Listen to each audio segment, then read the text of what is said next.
Hello বন্ধুরা, কেমন আছো তোমরা সবাই? তো চলে এলাম আরও একটা নতুন ভিডিওর সাথে। তো আজ কিন্তু আমি দুর্গাপুর স্টেশনে নয়, আজ হচ্ছে আমি দাঁড়িয়ে আছি বর্ধমান স্টেশনে। আর এখন কিন্তু বাজে ঘড়ি কাটায় 12টা বেজে 42 মিনিট, অনেকটাই রাত, একদম ঘোর রাত। তো দেখো বর্ধমান স্টেশনের ভিউ রাত্রেবেলা। তো এসেছিলাম কিন্তু বর্ধমান স্টেশনে একটা শ্যুট করার জন্য, সেই সঙ্গে আর শ্যুট কিন্তু হয়ে গেছে। এবার হচ্ছে বাড়ি ফেরার পালা। আর আজকে রাত্রের ভেবেছি যে লোকাল ট্রেনে নয়, আজকে লোকাল ট্রেনের আগেই 3টের আগে একটা এক্সপ্রেস ট্রেন আছে, মোকামা হাওড়া এক্সপ্রেস। তো ভেবেছি সেটাতেই বাড়ি ফিরবো। তো এখন কিন্তু ঘড়ি কাটায় বাজে হচ্ছে 12টা বেজে 43 মিনিট। আর মোকামা হাওড়া কিন্তু এক্সপ্রেস আছে 1টা বেজে 25 মিনিট বর্ধমান জংশন থেকে। তো সেই সঙ্গেই এখন ভিতর দিকে যাব, টিকিট কাটবো। আর এখন কিন্তু ওয়েট করব আসার জন্য, ট্রেনটা আসার জন্য স্টেশনের মধ্যে। ওয়েটিং লিস্ট কক্ষ আছে, তো সেখানেই ওয়েট করব। চলো ভিতর দিকে গিয়ে টিকিটটা কেটে তারপরে বসি। বন্ধুরা, বর্ধমান স্টেশনে কিন্তু একটা খুব বিখ্যাত জিনিস আছে, সেটা হচ্ছে মিহিদানা আর সীতাভোগ। তোমরা যদি বর্ধমান স্টেশনে একবারও ভিজিট করো, অবশ্যই কিন্তু ট্রাই করবে মিহিদানা সীতাভোগ। এখন কিন্তু ঘড়ি কাটা অনেকটাই বাজে বেশ, তা আমি এখন যাব না মিষ্টি দোকান বা কোথাও। তো এখন কিন্তু যাবো স্টেশনের দিকে। বর্ধমান স্টেশনের বাইরে রাত্রের ভিউ। দুর্গাপুর যাওয়ার এক্সপ্রেসের টিকিট কিন্তু কেটে নিয়েছি। তো বন্ধুরা, এই জার্নিতে আমার কিন্তু এক্সপ্রেসের টিকিট কেটেছি, তো সেই সঙ্গে আমার কিন্তু বর্ধমান থেকে দুর্গাপুর পর্যন্ত ট্রেনের ভাড়া পড়েছে 40 টাকা। আর আমাদের ট্রেন আছে হচ্ছে বর্ধমান থেকে 1টা বেজে 26 মিনিটে। সঙ্গে হাওড়া মোকামা এক্সপ্রেস আছে, দেখবো কটার সময় আসে। এখন ঘড়ি কাটায় তো বাজছে হচ্ছে 12টা 54 মতো, মানে 1টার মতো বাজছে। 1:30টার সময় আসবে, তো ততক্ষণ ওয়েট করতে হবে, দেখি কত নম্বর প্ল্যাটফর্মে আসে। তো সেই সঙ্গে তোমাদের জার্নিটাও পুরোপুরি শেয়ার করবো। আরেকটা কথা বলি, আমার কিন্তু রাতে ট্রেন জার্নি তেমন একটা হয় না। তো আজ হঠাৎ করে প্ল্যান হয় যে রাত্রে ট্রেন জার্নি তোমাদের সামনে তুলে ধরবো, কারণ আগে একটা ভিডিও নিয়ে এসেছিলাম, তোমরা কিন্তু বহুত সাপোর্ট দিয়েছিলে। সেই সঙ্গে আজকের ট্রেন জার্নিটা তোমাদের সামনে পুরোটাই 100% দিয়ে তুলে ধরার চেষ্টা করবো। নেক্সট জার্নিটা কোথায় করবো সেই সঙ্গে তোমরা কিন্তু কমেন্টে অবশ্যই জানিয়ে দাও। বন্ধুরা, তোমাদের সাথে আরেকটা কথা শেয়ার করি, হাওড়া থেকে যেসব ট্রেনগুলো অন্য জায়গায় যায় বা বাইরে যায়, সেই সঙ্গে সেখান থেকে কিন্তু বর্ধমান হয়ে কিন্তু সেই ট্রেনগুলো যায় বেশিরভাগটাই। এক একটার পর এক একটা ট্রেন আসছে বর্ধমানে, অজস্র ট্রেন। তোমরা যদি নিয়ারেস্ট কোনো স্টেশনে থাকো, তোমরা কিন্তু বর্ধমান থেকে সব ধরনের ট্রেন কিন্তু পেয়ে যাবে। সেই বন্ধুরা, এখন কিন্তু ঘড়ি কাটায় বাজছে হচ্ছে 1টা বেজে 26 মিনিট। ট্রেন কিন্তু 3 থেকে 5 মিনিট ডিলে আছে। তো আমাদের ট্রেন আর কিছুক্ষণের মধ্যে এসে পৌঁছাবে। তো বর্ধমান জংশনে 1 নম্বর প্ল্যাটফর্মে, বর্ধমান জংশনে 1 নম্বর প্ল্যাটফর্মটা রাত্রের ভিউ দেখো। 1টা বেজে এখন 30 মিনিট বাজবে, কম করে 1:30টার মতো।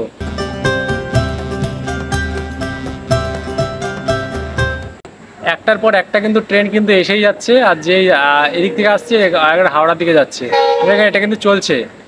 প্রতিটা প্ল্যাটফর্মে ট্রেন আসছে যাচ্ছে, এরকমই চলছে। আমাদের ট্রেনও আসবে, হাওড়া টু মোকামা এক্সপ্রেস আছে, যেটা 1 নম্বর প্ল্যাটফর্মে অনলাইনে শো করছে। সেই সঙ্গে তো আসুক, তারপরে দেখা হচ্ছে আবার ট্রেনে চেপে তোমাদের সাথে।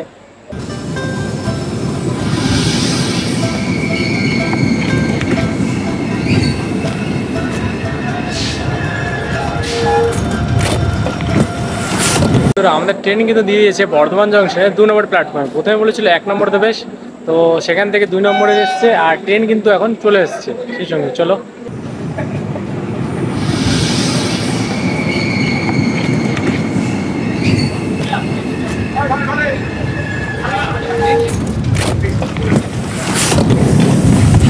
তো বন্ধুরা 13029 হাওড়া মোকামা এক্সপ্রেস, এই ট্রেনে কিন্তু টোটাল কোচ পজিশন হচ্ছে 3টে স্লিপার আর মিডিল দিকে, আর সব কিন্তু জেনারেল আছে সেই সঙ্গে।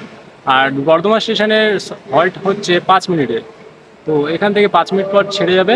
তো পরের হল্ট হচ্ছে খানা জংশন।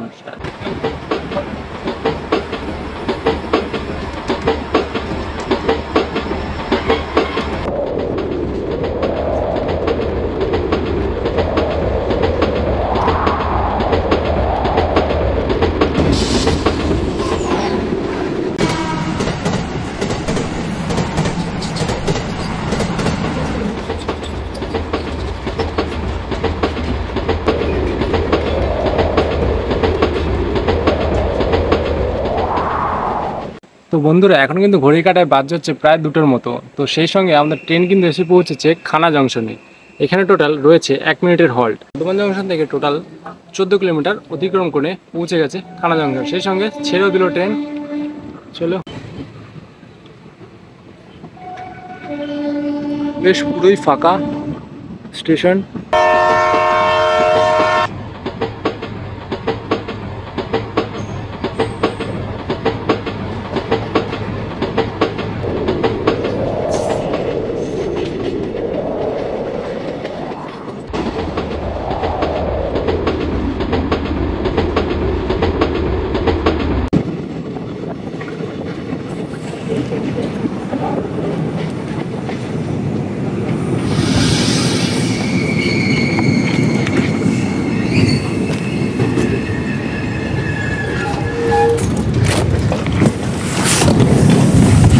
বন্ধুরা টোটাল 37 কিলোমিটার অতিক্রম করে বর্ধমান থেকে তো এখন এসে পৌঁছেছি মানকড় জংশন। তো ট্রেন প্রায় অন টাইমে আছে সেই সঙ্গে, আর জেনারেলে তেমন একটা ভিতর থেকে ভিড় আছে, তো বাইরের দিকেই দাঁড়িয়ে আছি। বেশি আর সময় নেই, মানকড় থেকে আর দুটো স্টপেজ পর দুর্গাপুর চলে আসবে, আর আগে জানি সেখানে শেষ করব। তো মানকড়ে টোটাল এই ট্রেনে 2 মিনিটের হল্ট আছে, 2 মিনিট পর এখান থেকে ছেড়ে দেবে। তো মানকড়ের 2 নম্বর প্ল্যাটফর্মে ট্রেন এসে দাঁড়িয়েছে,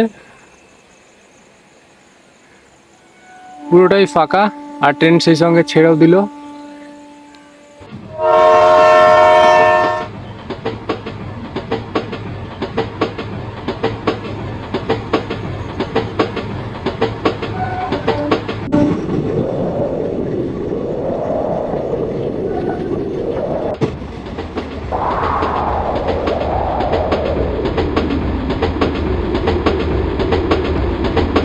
তো সেই সঙ্গে বন্ধুরা আমাদের ট্রেন কিন্তু এসে ঢুকলো পানাগড় স্টেশনে 2 নম্বর প্ল্যাটফর্মে।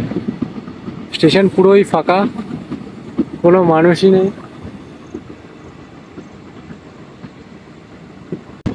বেশ চকচকে, কাজ চলছে অবশ্যই এখনো।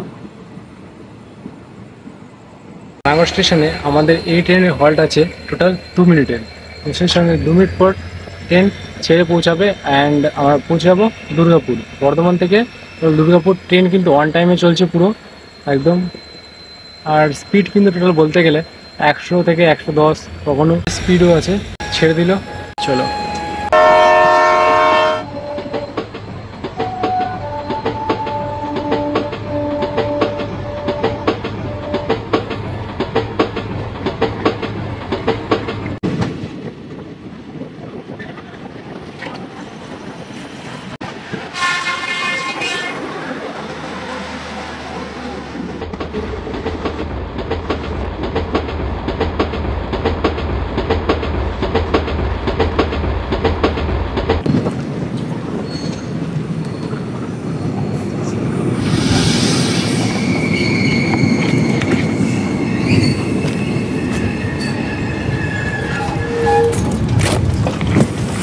এখন কিন্তু ঘড়ি কাটায় বাজে হচ্ছে 2:40, আর সেই সঙ্গে আমাদের ট্রেন কিন্তু দিয়েছিল 3 নম্বর প্ল্যাটফর্মে।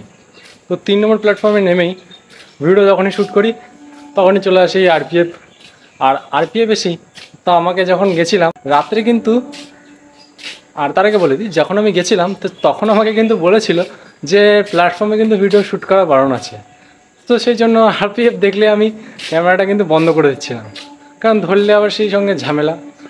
আর আজকে আমি এই প্রবলেমটা ফেস করলাম রাত্রে তখন ভিডিও শ্যুট করতে গিয়ে, যে রাত্রেবেলা কিন্তু বেশিরভাগ প্ল্যাটফর্মেই আরপিএফ থাকে, আর সেই সঙ্গে যখনই তুমি ভিডিও শ্যুট করতে হবে তখনই গিয়ে তোমাকে ধরবে। তো সেই সঙ্গে আমি বলে রাখি যারা নতুন ইউটিউবার তাদেরকে, যে যখন ভিডিও শ্যুট করছো তখন আরপিএফ দেখলে একটুখানি ভিডিওটা একটু বন্ধ করো, তারপরে আবার কন্টিনিউ করো, তখন কোনো সমস্যা নেই। তো বন্ধুরা পুরো চেষ্টা দিয়ে 100% দিয়েই পুরোটা ট্রাই করলাম যে তোমাদের সামনে পুরোটা তুলে ধরা রাতের যে ট্রেন জার্নিটা। তো যদি ভালো লেগে থাকে তাহলে লাইক, কমেন্ট, শেয়ার অ্যান্ড বন্ধুত্বের হাত বাড়িয়ে দিয়ে একটা সাবস্ক্রাইব করে পাশে থেকো। আবার দেখা হচ্ছে একটা নতুন ভিডিওর সাথে। তো ততক্ষণ বাই বাই, ভালো থেকো।